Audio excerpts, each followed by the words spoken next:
एक सच्चा मुसलमान अपने दिल की सुनता है, लेकिन जहाँ पे शिव जी का मंदिर है वो मंदिर वहाँ पे भैया बनना चाहिए। अगर भाई साहब शांति चाहते हो तो जो जिसका है उसको दो, मस्जिद रहेगी, ईमानदारी से उसमें मस्जिद रहेगी। आप जैसे मुसलमानों ने सिर्फ और सिर्फ आप जैसे मुसलमानों ने पूरी दुनिया तबाह करके रखी हुई है। मुसलमानों को आप बरगला देते हो, उनको जिहाद के रास्ते पे लेके जाते हो। आप ओवैसी के पत्ते छाटो, ये भी मैं आपको बता दूं। आप सपा के समर्थन करने वाले बंदे हो। मैं पहले ओवैसी से पूछना चाहता हूँ, क्या वो संविधान में बिलीव करता है या नहीं करता है? क्योंकि जिस तरह वो बोलता है कि हम 5 गज जगह नहीं देंगे, उसने भी बोला छोटा ओवैसी तो कुछ और ही बोलता है। कहता है अपने आप को कत्ल कर देना हिंदुस्तान की मिट्टी पे, और ये कर देना वो कर देना, दीन दुनिया वो फैलाता रहता है। संविधान में बिलीव करता नहीं करता है, खाली 72 हूरों में उसका बिलीव है कि 72 हूरों में करता है कि तुम मार दो, एक मस्जिद के लिए तुम कुर्बान हो जाओ। ऊपर जाओगे तो अल्लाह पूछेगा कैसा रहा, तुम बोलोगे बहुत बढ़िया रहा, मेरे को फिर से दुनिया में भेज दो कुर्बान होने के लिए। छोटे ओवैसी साहब का बयान था। और यहीं ओवैसी की बात करते हैं। ओवैसी साहब ने क्या बोला? 5 गज ज़मीन नहीं देंगे। अरे अगर आप संविधान को मानते हो तो 1997 6CSS 606 का पैरा नंबर 1 पढ़ लीजिएगा। अगर कोई भी पढ़ा लिखा इंसान इस डिबेट को देखेगा तो समझेगा कि मैं क्या बोल रहा हूँ। पैरा नंबर 1 को पढ़िए, उसमें साफ साफ लिखा हुआ है 3 सुप्रीम कोर्ट के जज की बैठक हुई थी और रामास्वामी जज मेन थे। उन्होंने फैसला लिया था कि यहाँ पे मस्जिद, यहाँ पे मंदिर बना हुआ था। ये रही पहली बात। दूसरी बात, 1983 में जब यूपी में सरकार थी तब भी फैसला यही हुआ था कि यहाँ पे मंदिर था, मस्जिद नहीं थी। अब बात करते हैं मुस्लिम पक्ष की। मुस्लिम पक्ष के बहुत बड़े नेता रहे दीन मोहम्मद साहब ने ये बयान दिया था कि यहाँ पे मंदिर थी, मस्जिद नहीं। जब ये 3 फैसले संवैधानिक, जिसमें से 2 तो संवैधानिक हैं, 2 संवैधानिक फैसले हैं, तीसरा मुसलमानों के विपक्ष का फैसला है। अगर आप इस पक्ष को ही नहीं मानते हो, आप सुनना ही नहीं चाहते हो, तो आप क्यों बोल रहे हो? आप क्यों मुसलमानों को बरगला रहे हो? अगर आप मंदिर में बैठ के नमाज पढ़ लेते हो तो मंदिर मस्जिद नहीं बन जाएगी। अखिलेश यादव जी चुनाव के पहले मंदिर जा रहे थे, तिलक लगा रहे थे, कोई छुट्टियाँ भी मान रहे हो, कोई बड़ी बात नहीं है उनके लिए, क्योंकि ये सरकारी चोर थी बोली। पहले मंदिर जा रहे थे, भगवान राम कृष्ण इनके सपने में आ रहे थे। अब क्या हुआ? अब क्यों इनकी बोलती बंद है? बोल तो रहे हैं, क्या बोल रहे हैं? उन्होंने अखिलेश यादव का बयान है कि भाजपा सरकार को जहां पत्थर मिलेगा वहां मंदिर बना देंगे। आज ये बहुत बड़े हिंदू होने की बात करते थे, तो हिंदुओं के साथ क्यों नहीं खड़े हुए हैं? ओवैसी साहब के जो छोटे भाई हैं उन्होंने क्या बोला था? एक बार की बात है, उन्होंने ये चीज़ बोली थी, अभी तो उनका बयान आया ही है। इसके पहले का बयान क्या था? तुम 100 करोड़ है ना, हम 10 करोड़ है ना, पुलिस हटा लो, दिखा लेते हैं किसमें कितना दम है। सब हट गए, खाली एक बंदा खड़ा हुआ है, योगी आदित्यनाथ और एक मोदी जी। 370 हटी। तुम लोग क्या बोलते थे? खून की नदियां बहा देंगे। भाई साहब, एक बूंद खून बहाने की औकात नहीं है ओवैसी की। एक बूंद खून, जो खून की नदियों की बात करते हैं। देखिए, ऐसे इंसान आपको बरगला के एक मुस्लिम समाज को एक गंदे गटर में धकेल के अपनी राजनीति अच्छी करना चाहते हैं और कुछ नहीं। ओवैसी जी, आपने ये बात की कि उनके छोटे भाई देते हैं, तो उनके बड़े भाई ओवैसी भी तो कह रहे थे कि अब क्या मुसलमानों को हथियार उठाने की ज़रूरत पड़ जाएगी, बीजेपी वाले इस तरीके से नाइंसाफ़ी कर रहे हैं। देखिए, मैंने आपको अभी प्रारूप बताया मुसलमानों का कि 2 प्रारूप हैं, एक मुसलम प्लस ईमान वाला मुसलमान, एक मुसलमान जो जिहादी है। ये आप बरगला के उनको जिहादी बनाना ही चाहते हो। आप बोलते हो कि आप हथियार उठाओ। तो अगर आप उन मुसलमानों से हथियार उठाना चाहते हो तो सबसे पहले मैं बोलता हूँ, आज ये मैं खुल के बोल रहा हूँ ओवैसी साहब को, कि अगर हथियार उठाने की बात की ओवैसी साहब और आप एक बाप की औलाद हो तो सबसे पहले खुद हथियार उठाना, उसके बाद तुम्हारा मुस्लिम समाज पीछे हथियार उठाएगा। नेता बनना हो तो नेता बन के आगे आओ, पहले हथियार उठाओ तुम, पहले गोली चलाओ तुम, और योगी मोदी जी जो तुम्हारे साथ करेंगे वो मुस्लिम समाज देख ले। उसके बाद अगर किसी की हिम्मत हो तो आगे आ जाए। लेकिन ये टेलीविज़न पे अपने आप को सिद्ध करने का, अपने आप को नेता दिखाने का झूठा प्रोपेगेंडा फैलाया जा रहा है, अपने आप को मुस्लिमों का हितैषी बताया जा रहा है। भाई साहब, आप एक बात बताइए, यूपी सरकार ने, मोदी योगी सरकार ने, 2.0 सरकार ने क्या नहीं किया मुसलमानों के लिए? कितनी स्कीमें दी? क्या उन्होंने वर्ग देख के दी कि ये मुस्लिम समाज का है, मेरे को नहीं देनी है? उन्होंने ना हिंदू देखा, ना मुस्लिम देखा, ना सिख देखा, ना ईसाई देखा। उन्होंने बोला ये सब हिंदुस्तानी है, सबको बराबर से मिला। और मेरे ख्याल से मुस्लिम समाज, आप भी जानते हो कि मुस्लिम समाज ज़्यादा लेता है स्कीम में। आप कह रहे हैं सब कुछ बराबर से दिया गया, लेकिन वही तो कह रहे हैं कि 1991 वाला जो 1991 वाला जो एक तरीके से अधिनियम है, बिल है, उसका एक तरीके से हनन कर रहे हैं, जो प्राचीन धरोहरों को नहीं छेड़छाड़ की जानी। भाई साहब, प्राचीन धरोहरों से छेड़छाड़ मुगलों ने की है कि हमने की है? पहले तो ओवैसी साहब ये बताएं। ओवैसी साहब को बोलिए पहले इतिहास पढ़ लें, और संज्ञान में नहीं हो तो मेरे साथ बैठ जाएं, आमने सामने बातचीत करें। मैं उनकी नेता नगरी अभी सिद्ध करता हूं कि वो किस स्तर के नेता हैं। उनकी नेता नगरी मेरे जूती के नीचे भी नहीं है। वो बातें बड़ी बड़ी करते हैं। अगर वो संवैधानिक तौर पे बात करना चाहते तो मैंने आपको स्पष्ट रूप से बता दिया कि 1997 में 6CSS 606 का पहला पैरा आप उठा के देख लीजिए। उसमें लिखा हुआ है, ये सुप्रीम कोर्ट का ऑर्डर है, 3 जस्टिसों ने फैसला लिया था कि यहाँ पे मंदिर है, मस्जिद नहीं है। अगर ये इतने संवैधानिक आदमी है तो ये मान लेना चाहिए था। और ये बात कर रहे हैं 1991 की। अगर 1991 की बात करते हैं तो ये पीछे जाके मुगलों की बात क्यों नहीं करते? मुगलों की बात करने में ऐसी आपको कौन सी शर्म है? आप बताइए, सबसे बड़ी संस्कृति कौन सी है?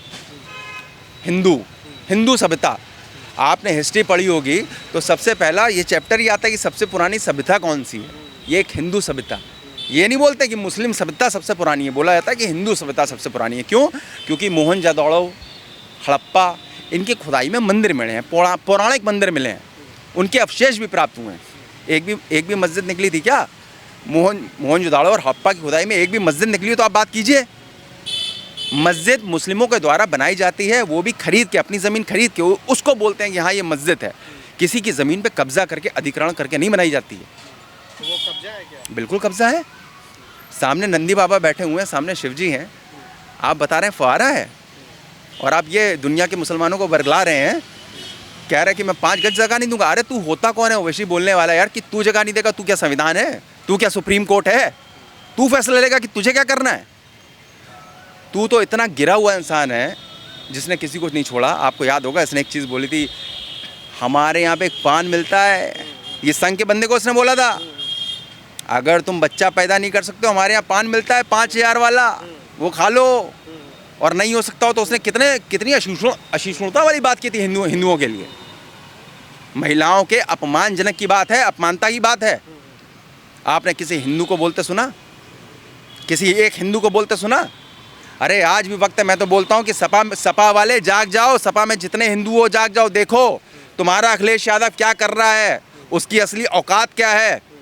वो क्या ज़मीनी स्तर पे जुड़ा हुआ नेता है? नहीं, आप समझो वो नाटक कर रहा था, हिंदू होने का दिखावा कर रहा था, क्योंकि उसे पता है कि सनातनी हमारे बाबा, हमारे योगी आदित्यनाथ जी विराज चुके हैं। हमें तो लगता है कलयुग में भगवान का जो अवतार होना था ना, वो हमारे बाबा योगी आदित्यनाथ ही हैं।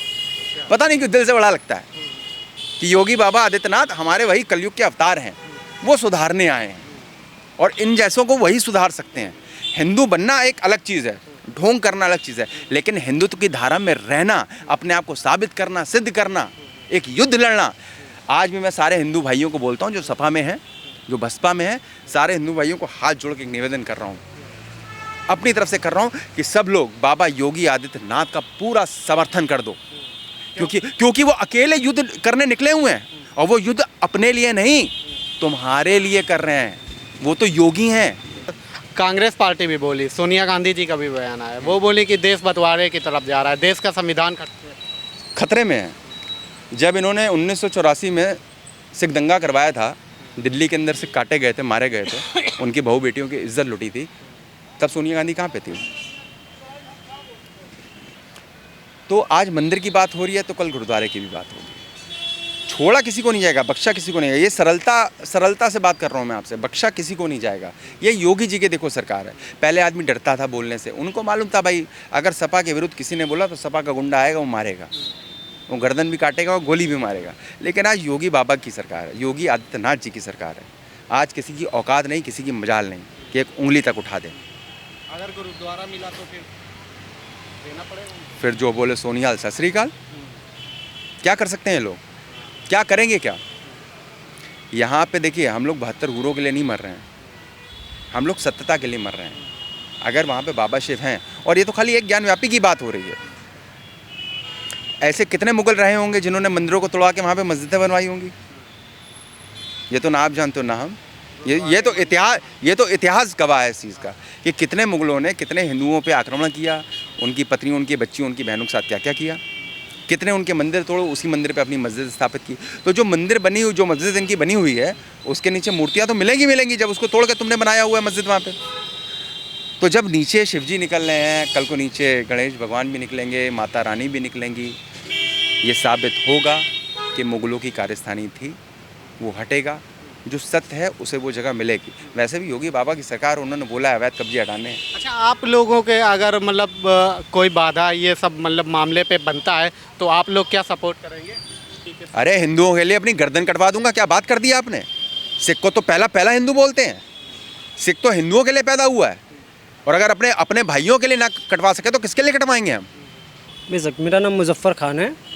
क्या कहेंगे सर वहाँ पे ज्ञानवापी पे? देखिए, ज्ञानवापी का मसला ये है कि वहाँ पे सर्वे तो हो चुका है, सर्वे हो चुका है, ये निश्चित हो चुका है कि वहाँ पे शिव का लिंग है, वहाँ पे शिवलिंग है। तो अगर जे सुप्रीम कोर्ट वहाँ पे आदेश देती है कि नहीं, यहाँ पे शिवलिंग का अवशेष मिला है, यहाँ पे शिवलिंग होना चाहिए और यहाँ पे शिवलिंग बनना चाहिए, तो मुस्लिम समुदाय को कोई हक नहीं है रोकने का। ठीक है, क्यों? क्योंकि एक ऐसी जगह जहाँ भगवान हो, वहाँ पे तालाब बना के और उसमें वज़ू करके हम नमाज पूरी नहीं कर सकते हैं। पहली चीज़ तो ये समझ लीजिए आप, नमाज होगी ही नहीं अगर वहाँ पे मंदिर है और हम जब से आज तक उसमें वज़ू कर रहे हैं और नमाज़ें पढ़ रहे हैं, तो वो नमाज नहीं होगी, ये समझ लीजिए आप।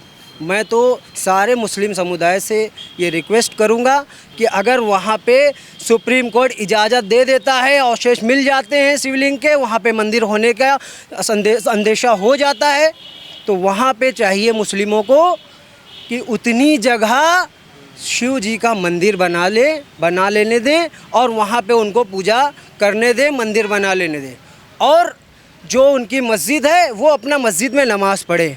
लेकिन जहाँ पे शिव जी का मंदिर है, वो मंदिर वहाँ पे भैया बनना चाहिए। कह रहे हैं वहाँ पे कुछ नहीं है, सिर्फ फुहारा मिला। भैया देखिए, ऐसा नहीं हो सकता है। इतनी बड़ी जांच एजेंसी ने जांच किया है, सुप्रीम कोर्ट ने देखा है, सब कुछ किया है, तो यार जांच तो हो ही रही है। मैं भी तो यही बोल रहा हूँ ना, अगर निर्देश हो जाते हैं सुप्रीम कोर्ट के, तो वहाँ पे मंदिर बनना चाहिए, क्योंकि यही इसी चीज़ में सबकी भलाई है। देखिए, मुसलमान बहुत ज़्यादा लड़ाई कर चुके हैं इससे पहले भी। बाबरी मस्जिद में क्या हुआ, जो सुप्रीम कोर्ट ने आदेश करे उसको माना पड़ा। तो ये चीज़ सही है, ये चीज़ हकीकत है कि सुप्रीम कोर्ट ने जो भी आदेश करेंगे वो चीज़ मुसलमानों को मानना चाहिए। मैं भी यही चाहता हूँ कि मुसलमान को जो भी सुप्रीम कोर्ट आदेश करे वो मानना चाहिए, और वहाँ पे अगर मंदिर है तो वहाँ पे मंदिर। वो ऐसे ही कह रहा है कि अब बाबरी दे दी थी, आपने बाबरी की बात की तो वो कह रहे हैं बाबरी दे दी थी, अब यहाँ पे थोड़ी बरगलावे पे आएगा मुसलमान समुदाय। उनके खालू ने भी देखिए ऐसा है, वैसी कोई मुसलमानों के लीडर नहीं है भाई साहब, समझ रहे हैं? मुसलमानों के लीडर नहीं है कि मुसलमान उनकी ही खाली सुनेंगे, नहीं। एक सच्चा मुसलमान अपने दिल की सुनता है और अल्लाह की सुनता है, जो उसको संस्कार मिले हैं। ठीक है, ये तो अपनी नेतागिरी चमकाने में लगे हैं भाई, ये क्या कर रहे हैं? ये तो अपनी नेतागिरी चमकाने में लगे हैं, मुसलमानों को बलगलाओ और उसके बाद में दंगा कराओ, फसाद कराओ।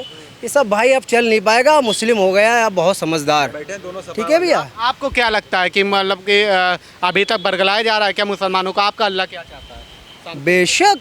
बेशक इसमें कोई शक नहीं है कि अल्लाह शांति चाहता है, जो भी जिसका है उसका हक देना चाहिए, यही ईमान है। अगर आपकी कोई चीज़ है उस पर मैं हक जता लूँ नाजायज़ करके, तो वो ईमान वाला नहीं हो सकता है। जो चीज़ जिसकी है उसकी मिलना चाहिए। आपको लगता है वहाँ पे शिवलिंग होगा? बिल्कुल, अगर है वहाँ पे, आप कैसे तो बोल सकते हैं ये नहीं है? क्या कह रहे हैं? आप कैसे बोल क्या सकते कह रहे हैं? क्या मोहम्मद अफजाल है जी, और वहाँ पे रहा मस्जिद का सवाल, वो मस्जिद ही रहेगी, वहाँ शिवलिंग नहीं है। मस्जिद है? जी हाँ, मस्जिद है। कैसे मस्जिद है? वो ऐसे मस्जिद है कि हम यहाँ पे तालाब बनाएंगे और मछलियाँ डालने के लिए एक फुहारा लगाएंगे, तो क्या वहाँ पे मतलब गोल ऐसा बना देंगे तो शिवलिंग आ गया? कितनी पुरानी मस्जिद बहुत पुरानी मस्जिद है वो, पता है कितनी है? बहुत पुरानी मस्जिद है वो। कितने साल पुरानी ये पता है? कितने साल? अब ये हम आपको बताएंगे, कब बताएंगे? अब एक आध दिन का टाइम दीजिए आप हमको। का टाइम दीजिए। क्या भाई कह रहे हैं कि कह रहा ऐसा ये सब व्हाट्सअप वाले हैं समझ रहे हैं आप, व्हाट्सअप में जो चीज़ भी मिल जाता है वो व्हाट्सअप में जो पढ़ लिया, बस भड़काने वाले। इन्हीं जैसे मुसलमानों की वजह से, इन्हीं जैसे मुसलमानों की वजह से दंगे फसाद होते हैं, ये समझ लीजिए आप। अगर भाई साहब शांति चाहते हो तो जो जिसका है उसको दो, मस्जिद रहेगी, ईमानदारी से। उसमें मस्जिद रहेगी। कैसे मस्जिद रह जाएगी भाई साहब? नहीं मस्जिद रह जाएगी? नहीं गलत। आपको पता है कितने साल पुरानी मस्जिद है? पहले ये बताइए, आपको मालूम है उसी मस्जिद के लिए 3 बार फैसले आ चुके हैं, और किसके किसके फैसले हैं आपको ये मालूम है? आप जैसे मुसलमानों ने, सिर्फ और सिर्फ आप जैसे मुसलमानों ने पूरी दुनिया तबाह करके रखी हुई है। आप जैसे मुसलमानों के पीछे जो आप हमसे बात कर रहे हैं, पढ़े लिखे बंदे से, और जो पढ़ा लिखा नहीं होता उस मुसलमानों को आप बरगला देते हो, उनको जिहाद के रास्ते पे लेके जाते हो। आप ओवैसी के पत्ते छाटो, ये भी मैं आपको बता दूं। आप सपा के समर्थन करने वाले बंदे हो। ऐसा नहीं, आप अगर ऐसा करते रहे तो दुनिया गर्क में चली जाएगी। अरे मुसलमान ये ये भाई है जो साहब अपने देश हित ईमान की का बात पक्का करिए, है। देश हित आप की। देश हित की बात जो कीजिए, आप देश अखंडता हित की की बात कीजिए, बात हो। आप जोड़ने की बात कीजिए, आप तोड़ने की राजनीति कर रहे हैं। अरे आप फौरा कैसे बोल सकते हैं एक शिवलिंग को? आप फौरा कैसे बोल रहे हो? अभी तक साबित हुआ है? जी हाँ। साबित हुआ है? जी हाँ। किसने किसने कर? नहीं हुआ। दिखाएंगे, कोर्ट में हम केस है। साबित करा के कौन सा दिखाएंगे, दिखा दोगे? आप उसको जो है निकलवा के दिखा दीजिए। देखिए उसमें दिखा के खंड करवाओगे? अरे आप कहाँ हो? भाई साहब, देखिए आप उसमें, यहाँ पे हो, सुनिए। उसमें मेरी बात ये सुनिए। सुनिए,